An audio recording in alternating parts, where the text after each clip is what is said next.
প্রিয় দর্শক, আসসালামু আলাইকুম। আমন্ত্রণ জানাচ্ছি শরীয়তপুর নড়িয়া উপজেলার কেদারপুর ইউনিয়নে চলমান বিষয় নিয়ে এক বিশেষ প্রতিবেদন দেখার জন্য। আজকে চলমান বিষয় নিয়ে আলোচনায় আমার সাথে অংশগ্রহণে আছেন যুবরাজ দেওয়ান। যুবরাজ দেওয়ান এমন একজন ব্যক্তি, সবাই আপনারা তাকে চেনেন, মরহুম মনাই দেওয়ান। শরীয়তপুরের নড়িয়া উপজেলায় ছিলেন একজন পাকিস্তান আমলে এমএলএ। যেই এমএলএ শব্দের মানে হলো বর্তমান যে পার্লামেন্ট মেম্বার, মানে এমপি পদমর্যাদায় তখনকার এমএলএ। এবং এই কেদারপুর ইউনিয়নে চেয়ারম্যান ছিলেন এই মনাই দেওয়ান সাহেব। আজকে আমাদের মাঝে মনাই দেওয়ান সাহেব নেই, কিন্তু আছে তার উত্তরসূরি সুযোগ্য সন্তান যুবরাজ দেওয়ান। এমসিবি টিভির পক্ষ থেকে আপনাকে অভিনন্দন। সে সাথে একটু জানতে চাই যে শরীয়তপুরের এই নড়িয়া উপজেলায় কেদারপুর ইউনিয়ন কিন্তু অনেক সুনামধন্য এই কারণেই, কারণ আপনার বাবা মনাই দেওয়ান ছিলেন পাকিস্তান আমলে এমপি পদমর্যাদায় যে এমএলএ এবং চেয়ারম্যান ছিলেন এই কেদারপুর ইউনিয়নে। তা আজকে আমাদের মাঝে সেই সুনামধন্য ব্যক্তিটি, মানবিক ব্যক্তিটি নাই, কিন্তু আছেন তার উত্তরসূরি সুযোগ্য সন্তান হিসেবে আপনি। তো একটু জানতে চাই বর্তমান পরিস্থিতি সম্পর্কে আপনার কাছ থেকে। তো আপনি যদি চেয়ারম্যান হন, মানুষের ভোটে কি ধরনের উন্নয়ন আপনার মাথায় আছে এই কেদারপুর ইউনিয়নের জন্য?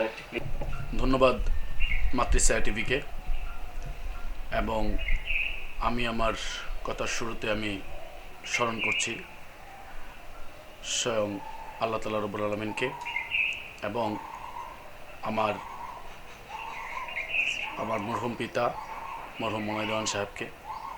পাশাপাশি রমজানুল মাস, রমজানুল মোবারক সারা বাংলাদেশ সহ সারা বিশ্বের সকল মুসলিম উম্মাকে জানাচ্ছি পবিত্র রমজানের শুভেচ্ছা। এবং আজকে এই মাতৃছায়া টিভি যে কোনোভাবে আপনি আমার এখানে চলে এসেছেন, সেই জন্য আজকে আমি আমার অন্তঃস্থল থেকে ধন্যবাদ এবং কৃতজ্ঞতা জানাচ্ছি। আপনার মূলত প্রশ্নটা যেটা ছিল যে এই কেদারপুর ইউনিয়নে আমার বাবা যখন এমএলএ ছিলেন এবং তারপরে উনি তার জীবদ্দশায় প্রায় 40 বছর প্রতিষ্ঠাতা চেয়ারম্যান থেকে শুরু করে উনি চেয়ারম্যান ছিলেন। এই কেদারপুরের মানুষ, কেদারপুরের সেই পূর্বপুরুষরা যারা ছিলেন এবং আমাদের সকল মানুষ তাকে গ্রহণ করে নিয়েছিল, বিধায়ী সে এই কেদারপুরে চেয়ারম্যান হয়েছিলেন এবং এই কেদারপুর থেকেই উনি ফরিদপুর ডিভিশনের উনি এমএলএর দায়িত্ব পালন করেছিলেন। তো আজকে আমি এতটুকুই বলতে চাই, আমার বাবা যেভাবে মানুষকে কাছে টেনে নিয়েছিলেন, মানুষের সেবায় সারা জীবন নিজেকে উৎসর্গ করে গেছেন, তদ্রূপ আল্লাহ আমাকে যতটুকু তৌফিক দিয়েছে আমি যতটুকু সম্ভব মানুষের পাশে থাকার চেষ্টা করি এবং সেই ধারাবাহিকতা আমৃত্য আমি রক্ষা করে যেতে চাই। আসলে দেখেন, যেটা আপনি শুনেছেন, আপনি একটা গুঞ্জনের কথা শুনেছেন, আসলে এগুলো হচ্ছে আল্লাহ প্রদত্ত। কে জনপ্রতিনিধিত্ব করবে, কারা জনপ্রতিনিধিত্ব আসবে, এগুলো সম্পূর্ণ আল্লাহ নিজে ডিসাইড করেন, জনগণের উপরে ডিপেন্ড করে। সম্পূর্ণ হচ্ছে সাধারণ মানুষ, তারা যা চায় তাদের চাওয়া পূর্ণ করা এবং তাদেরকে কতটুকু সেবা করতে পারবো এটা তো একমাত্র আল্লাহ পাক রব্বুল আলামিন ভালো জানেন। তবে আমি এতটুকু যেটা বলতে পারি, আমার বাবার আদর্শ নিয়ে আমি আমার ব্যক্তি জীবন পরিচালিত করি। হ্যাঁ, আমার সব কিছু চিন্তা করি, আমি যা কিছুই করি আমি চিন্তা করি সবসময় আমার বাবা কী করে গেছেন মানুষের জন্য। ততটুকু পারবো কি না আমি জানি না, তবে আমি যতটুকু পারবো ততটুকু আমি আমার সারা জীবনে আমি মানুষের পাশে থেকে করে যেতে চাই। এটা হচ্ছে আমার নীতি এবং আদর্শ, এবং আমি সে আদর্শে বড় হয়েছি, আমি সে আদর্শেই মানুষের পাশে আমৃত্যু থাকতে চাই। আর আমি সাধারণত যেহেতু একটা দল করি, একটা দলকে ভালোবাসি, আমি সুদূর প্রবাসে থাকি। আজকে এই 17টি বছর পরে গণতান্ত্রিক একটি দেশ হিসাবে দেশটা রূপান্তরিত হয়েছে। আজকে যখন একটি গণতান্ত্রিক নির্বাচন উপহার পেতে যাচ্ছিলাম, ঠিক তখনই নিজেকে সেই প্রবাসে ধরে রাখতে পারিনি, চলে আসছি। যদিও সবসময়ই মানুষের টান, মানুষের প্রতি ভালোবাসা জনগণের প্রতি কিছু করার ইচ্ছা, এটা সবসময় ছিল। কারণ আমার রক্তেই যেহেতু সেটা বহন করছে, বাবা থেকে শুরু করে আমার ফ্যামিলিটা, আমার পরিবারটা এবং আমিও মানুষের পাশেই থাকতে চাই, মানুষের পাশে ছিলাম, আছি, ভবিষ্যতে থাকব। তো সেই ধারাবাহিকতায় যখনই একটি গণতান্ত্রিক নির্বাচনের একটি সুর উন্মোচন হলো, বাংলাদেশ 5ই আগস্টের পরে সুন্দর একটি রূপে রূপান্তরিত হলো। আমরা যখন নির্বাচনটা পেলাম, ধানের শীষ যখন মানুষের মুখে, মানুষের হৃদয়ে, মানুষের প্রাণে যখন ওইভাবে প্রস্ফুটিত হলো, ঠিক তখনই আমাদের নির্বাচনে যেতে ডিক্লারটা হলো। আমরা নির্বাচনটা করার জন্য সেই সুদূর প্রবাস থেকে ধানের শীষকে জয়যুক্ত করার জন্য, ধানের শীষকে যেহেতু বুকে লালন করি, শহীদ জিয়ার আদর্শকে বুকে লালন করি, এবং সেই ধারাবাহিকতায় আমাদের প্রাণপ্রিয় নেতা, আমাদের হৃদয়ের স্পন্দন জনাব শফিকুর রহমান কিরণ ভাইকে যখন আমাদের নেত্রী যখন জীবদ্দশায় ছিলেন, তার হাতে একগুচ্ছ ধানের শীষ তুলে দিয়ে সেই নড়িয়া সখীপুরের মাটিতে তাকে পাঠিয়েছিলেন, যাতে ধানের শীষের সেই রোপণ সে করতে পারেন। আজকে আলহামদুলিল্লাহ আমাদের দলের চেয়ারম্যান জনাব তারেক রহমান, তিনিও সেই কথা রেখেছেন এবং তিনি আমাদের নেতাকে নমিনেশন দিয়েছেন। আমরা সেই প্রাণপ্রিয় নেতাকে জয়যুক্ত করার জন্য সেই সুদূর প্রবাস থেকে চলে এসেছি এবং আলহামদুলিল্লাহ বাংলাদেশের জনগণ, নড়িয়া সখীপুরের জনগণ আমাদের ধানের শীষকে জয়যুক্ত করেছে, শফিকুর রহমান কিরণ ভাইকে জয়যুক্ত করতে পেরেছি। এটাই ছিল আমাদের প্রধান কামনা, এটাই ছিল কাম্য। আমাদের দিন রাত এক করে আমরা সেই নির্বাচনে আমাদের সকল কাজটুকু একদম হৃদয় থেকে করে গেছি। আল্লাহ পাক আমাদের দিকে সহায় হয়েছেন। কেদারপুর ইউনিয়নে অনেক পথ প্রান্তর এখনো পর্যন্ত কিন্তু ঠিক হয়নি, ভাঙা রাস্তায় মানুষ হাঁটতেও পারে না। এই আপনার বাড়িতে আসার সময় কিন্তু একটা রাস্তায় হাঁটা যায় না, রিক্সায় আসা যায় না। তো বর্তমান যে কিরণ সাহেব আছেন, তার মাধ্যমে কি ধরনের কাজ আদায় করবেন? সন্তান মায়ের কাছে দুধ না চাইলেও দুধ দেয় না, বা আপনারা তো চাইতে হবে, আনতে হবে। কি প্রস্তুতিতে আছেন এই বিষয়ে একটু বলবেন? আমি শফিকুর রহমান কিরণ ভাইয়ের কর্মী, ধানের শীষের একজন ক্ষুদ্র কর্মী হিসাবে আমি এতটুকু বলতে পারি আত্মবিশ্বাস নিয়ে, এবং কিরণ ভাইয়ের তার যেই ইশতেহার নির্বাচনী, এবং উনি যখন এমপি ছিলেন না তখনও যেভাবে মানুষের পাশে ছিলেন, উনি সারা জীবন মানুষের জন্যই করেছেন এবং উনি মানুষের জন্য করতে চান। উনি তো আলহামদুলিল্লাহ এখন এমপি হয়েছেন। ওনার পার্সোনাল তহবিল এবং আজকের সরকারের যে রাষ্ট্র কাঠামো, সরকারের যে রাষ্ট্রকোষ, সেইখান থেকে উনি আলহামদুলিল্লাহ ওনার সেই মন আল্লাহ ওনাকে দিয়েছেন। এবং আমরা আশাবাদী, আমরা আশা করি যে শফিকুর রহমান কিরণ ভাই এই দেশের জন্য, এই জনমানুষের জন্য, নড়িয়া সখীপুরের জন্য। আমি আরেকটা কথা আপনাকে বলে রাখতে চাই, সেটা হচ্ছে আমাদের এই নড়িয়া নদী ভাঙন এলাকা, এই নদী ভাঙন এলাকাটাকে বিগত দিনে যেভাবেই হোক, যেভাবেই করুক, কতটুকু করছে আমরা সেটা এই দেশের জনগণ জানে। তবে আমাদের কিরণ ভাই, উনি যেহেতু মানুষের হৃদয়ের পালস বোঝেন, উনি মানুষের সাথে থাকার জন্য, উনি মানুষের এই মাটির উন্নয়নের জন্য, এই সার্বভৌমত্ব রক্ষার জন্য, এই নড়িয়ার মাটিকে রক্ষা করার জন্য আমরা নড়িয়া সখীপুরের সকল মানুষ আমরা বিশ্বাস করি কিরণ ভাই তার সর্বোচ্চটা দিয়ে চেষ্টা করবেন নড়িয়া সখীপুরকে সুন্দর করে সাজাতে এবং সকল রূপে নড়িয়া সখীপুরের মানুষকে স্বাবলম্বী করতে। এটা আমরা আশাবাদী। মাদক ও সন্ত্রাস চাঁদাবাজ মুক্ত সমাজ করতে কি ধরনের পদক্ষেপ আপনার ইউনিয়নে আপনি নিচ্ছেন? আসলে দেখেন, মানুষ আমাকে ভালোবাসে, মানুষকে আমিও ভালোবাসি। কারণ এই ধারাবাহিকতাটা আমার রক্ত থেকেই আসছে, আমার বাবা থেকেই আসছে। আমার বাবা সারা জীবন মানুষকে ভালোবেসে মানুষের সেবা করে গেছেন এবং সেই ধারাবাহিকতায় মানুষ, আজকের এই কেদারপুরের জনগণ যদি আমাকে চায় এবং আমি তাদের জন্য আমার জীবদ্দশায়, আমি চেয়ারম্যান, আসলে এটা বড় কথা না, এটা খুব ছোট্ট একটা শব্দ, এটা জাস্ট একটা চেয়ার। আমি সবসময় চিন্তা করি মানুষের পাশে কিভাবে দাঁড়ানো যায়। আমি মানুষের পাশে দাঁড়াতে চাই, যতটুকু সম্ভব, যতটুকু দিয়েই হোক আমি মানুষের সেবা করতে চাই, এবং আমি করিও যতটুকু সম্ভব আমার নিজ থেকে আমি সবসময় করি।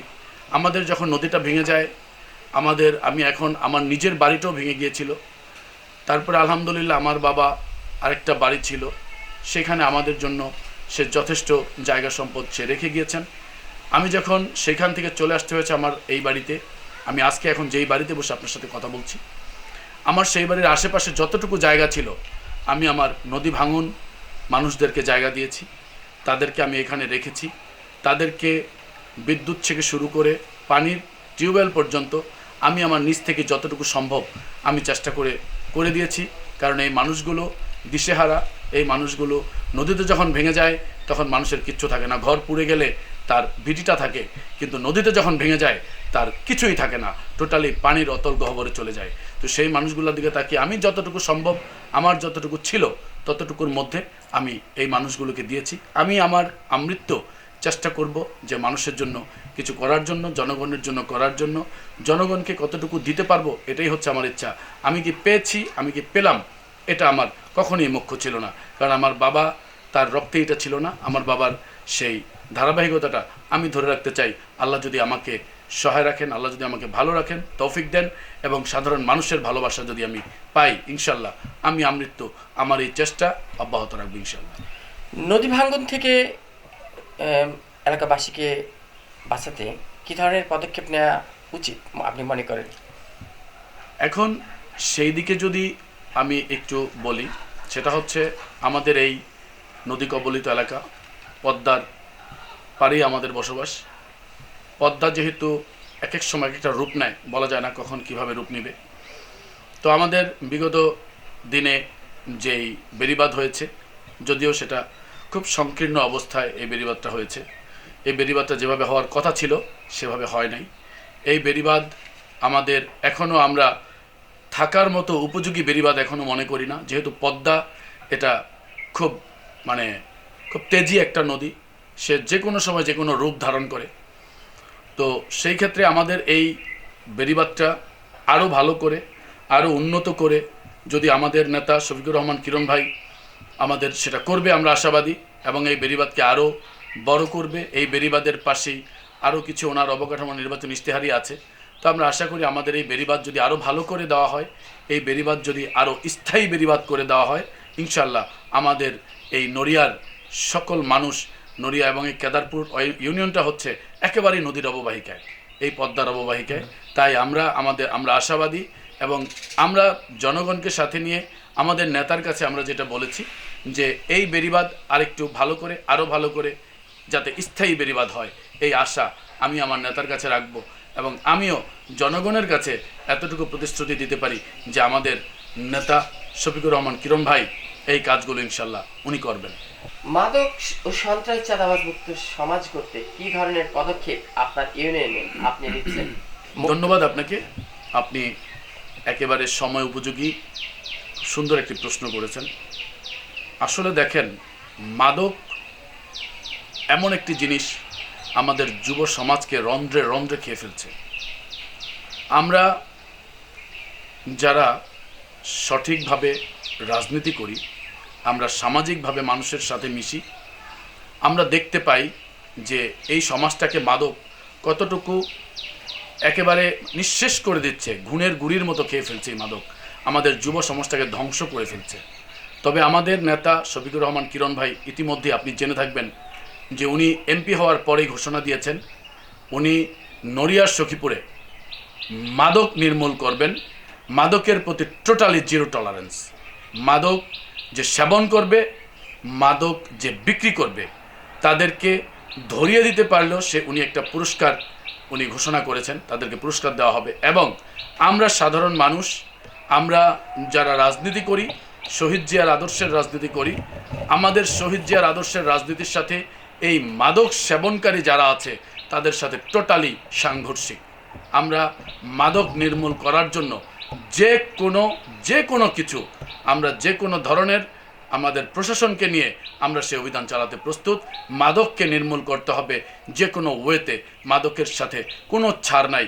যেহেতু এই মাদক আমি সহ আমার পরবর্তী প্রজন্ম, আজকের যুব সমাজ যাদেরকে ধ্বংস করে দিচ্ছে এই মাদককে আমরা সকলেই না বলবো। এবং এই মাদককে আমি আপনার মাধ্যমে আমি সকল যুব সমাজকে, আমি আমার কেদারপুর ইউনিয়নের সকলকে আমি বলবো এই মাদকের বিরুদ্ধে সোচ্চার হওয়ার জন্য, এই মাদককে আমরা শক্ত হাতে নির্মূল করার জন্য আমাদের যা কিছু করা দরকার, আমাদের নেতা শফিকুর রহমান কিরণ ভাই আমাদের সাথে আছেন, আমাদের নড়িয়া সখীপুরের প্রশাসন আমাদের সাথে আছেন। আমরা তাদেরকে নিয়ে এই মাদক নির্মূল করার জন্য যা কিছু করা দরকার আমরা সেটাই করব। এই মাদককে এই সমাজ থেকে মূল থেকে উৎপাটন করে দেব ইনশাআল্লাহ। ধন্যবাদ আপনাকে। আজকে এই পর্যন্তই, দেখা হবে অন্যদিন অন্য বিষয়ে। ধন্যবাদ মাতৃছায়া টিভিকে। পাশাপাশি আমি ধন্যবাদ জানাচ্ছি আমাদের কেদারপুর ইউনিয়নের আমার সকল গুণীজন, সকল জনগণ এবং জনসাধারণকে। পাশাপাশি আমি আমার মরহুম পিতার আত্মার মাগফিরাত কামনা করছি এবং সর্বশেষ আমি আমাদের এই নড়িয়া সখীপুরের যিনি প্রিয়ভাজন নেতা এবং আমাদের এমপি মহোদয় জনাব শফিকুর রহমান কিরণ ভাইকে আমার অন্তরের অন্তঃস্থল থেকে ধন্যবাদ এবং কৃতজ্ঞতা জ্ঞাপন করছি এবং পাশাপাশি আমি তাকে সর্বোপরি আমাদের দলের এবং এই কেদারপুর ইউনিয়নের জনগণের পক্ষ থেকে অভিনন্দন জানাচ্ছি। প্রিয় দর্শক, দেখলেন যুবরাজ দেওয়ানের বিশেষ প্রতিবেদনের মাধ্যমে তার চিন্তা চেতনার কথা। কেদারপুর ইউনিয়নে যে জনগণ আছেন তাদের কাছ থেকে জেনেই এসেছিলাম এই যুবরাজ দেওয়ানের কাছে। এলাকাবাসীর কাছে হৃদয়ের স্পন্দন হিসেবে এই যুবরাজ দেওয়ান, তার বাবা মনাই দেওয়ানের মতোই সে আছেন মানুষের পাশে। মনাই দেওয়ানের যে স্বপ্ন ছিল বাস্তবতা জীবনে, সে যে সহযোগিতা মানুষকে করতে ভালোবাসত, সেই অ্যাক্টিভিটিস বা সেই আচরণবিধিটা কিন্তু লালন করছেন এই যুবরাজ দেওয়ান। প্রিয় কেদারপুর ইউনিয়নবাসী, আপনাদের জন্য যিনি সবসময় এখন ভাবছেন, যুবরাজ দেওয়ানের পাশেও আপনারা থাকবেন, এই কামনা এই প্রত্যাশা রেখে আপনাদের কাছ থেকে বিদায় নিচ্ছি। প্রিয় কেদারপুর ইউনিয়নবাসী, ভালো থাকবেন। আল্লাহ হাফেজ।